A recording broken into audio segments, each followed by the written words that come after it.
Hey, what's up, team? So I want to quickly share two things with you about stuff coming up, and then something with you that I read in my Bible app most recently, my Bible plan. So two things. High school switch break is coming up October 29th and 30th. That's a Saturday and Sunday.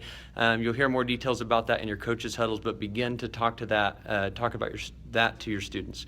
Also, this is the last weekend of the Serving Push. We really need to represent big this weekend. You'll also find out more about how you can sign up for that in your coaches' huddle tomorrow night. So I'm reading this reading plan called Visioneering.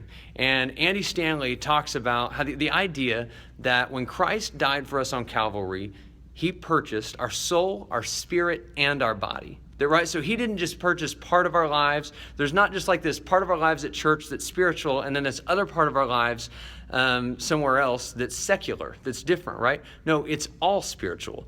Every aspect of our lives is spiritual. And so in other words, as a Christian, secular almost isn't a real thing. There's not like this part of our lives that we can say is different. And so no matter what role you're living in your life, I want you to hear this and be encouraged by this and be inspired by this and think about this and what it looks like for you. No matter whether you're being a mom or a dad or a grandparent or a friend or a coworker or a boss or whatever it is, there is a spiritual aspect to your role.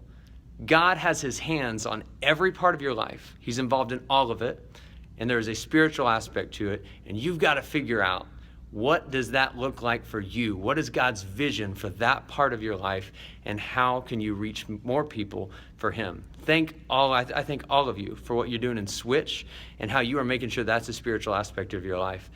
And I challenge you to go, okay, so what do I do throughout the rest of the week? What do I do in my job? What do I do in my home to make sure that I'm bringing Jesus there as well? I love you guys, and I'll see you on Wednesday night.